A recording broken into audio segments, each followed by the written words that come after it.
Très bon début de journée à toutes et à tous. La 9e édition des rencontres internationales des grands événements sportifs RIGES organisés par Business France a été lancée ce mardi à Abidjan. Le Premier ministre Patrick Hachi a donc procédé à l'ouverture de la rencontre qui implique les acteurs majeurs de l'écosystème international de l'économie sportive. On fait le point avec Alexis Ouedraogo.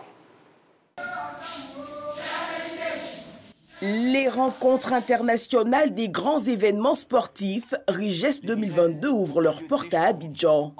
48 heures durant, promouvoir l'économie sportive. Les RIGES sont un lieu d'échange entre décideurs impliqués dans la gestion des grands événements sportifs et entrepreneurs de la filière sport.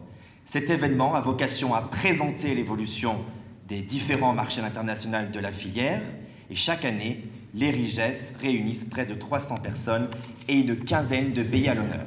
Organisée chaque année par Business France, l'édition 2022 se tient pour la toute première fois sur le continent africain à Abidjan, en prélude à la CAN 2023. Le RIGES qui est organisé nous donne l'opportunité de réfléchir sur la valeur sociale du sport, la valeur du développement de l'économie sportive, mais surtout d'optimiser les investissements réalisés dans notre pays en vue de la CAN 2023 et pour les infrastructures à venir, infrastructures de proximité notamment, dans le cadre des Agora et du Précis.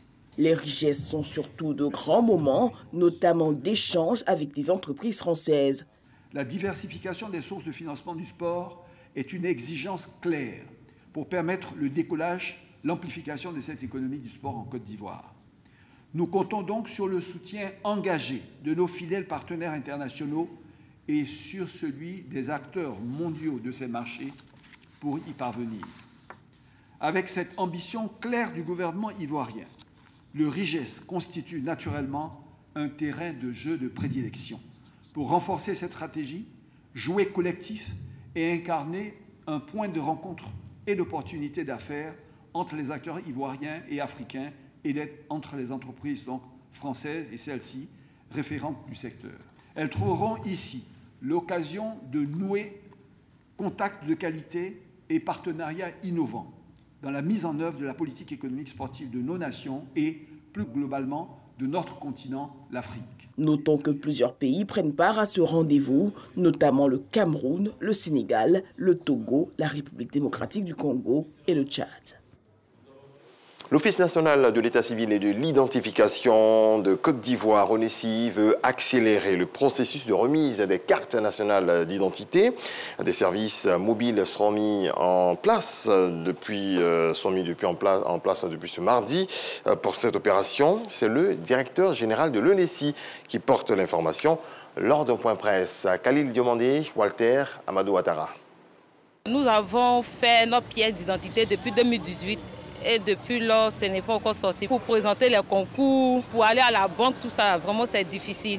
J'ai fait, ça fait presque 8 mois aujourd'hui.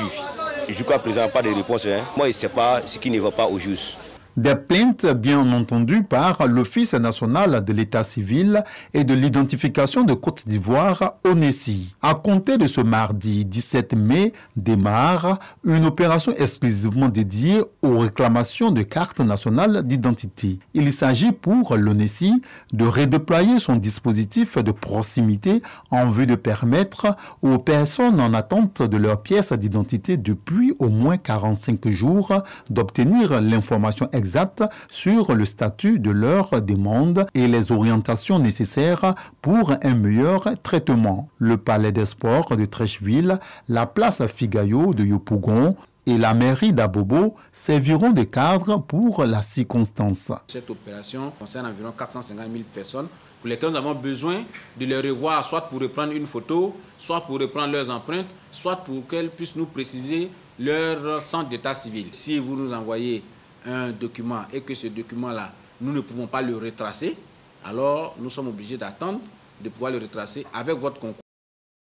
L'ONESI aujourd'hui se tourne vers vous, que vous puissiez venir pour qu'ensemble nous puissions trouver la solution. Concernant le délai de délivrance de la pièce nationale d'identité, le directeur général de l'ONESI est précis. Le délai de traitement, Si toutes les informations que vous donnez, nous pouvons les retracer facilement, 45 jours pour une nouvelle demande, c'est largement suffisant. Cette vaste opération de traitement de réclamation de carte nationale d'identité s'achèvera le mardi 31 mai 2022. Elle sera également étendue dans les hameaux les plus reculés du pays. Dans le reste de l'actualité, le président américain et son épouse Jill Biden se sont rendus ce mardi à Buffalo, dans l'État de New York, où actes terroristes et à motivation raciste a coûté la vie à 10 personnes afro-américaines samedi. Joe Biden a notamment déclaré que la tuerie de Buffalo était un acte de terrorisme et a dénoncé le poison de la théorie du suprémacisme blanc. Samedi, au moins 10 personnes ont été tuées et 3 autres blessées dans une fusillade survenue dans un supermarché de Buffalo, aux États-Unis. Le tireur, âgé seulement de 18 ans, avait mis en ligne un manifeste raciste avant l'assaut. Et puis le président sénégalais Macky Sall a écrit « Je soutiens Idrissa Gana Gueye » sur Twitter, alors que la polémique persiste après que le joueur du Paris Saint-Germain a refusé de jouer lors de la journée de lutte contre l'homophobie, un soutien qui a reçu un large écho au Sénégal, pays à 95% musulmans. Cependant, des défenseurs des droits des LGBT ont dénoncé, eux, une réaction populiste du chef de l'État, alors que la question de l'homosexualité revient régulièrement dans le débat politique au Sénégal. On se retrouve à 7h.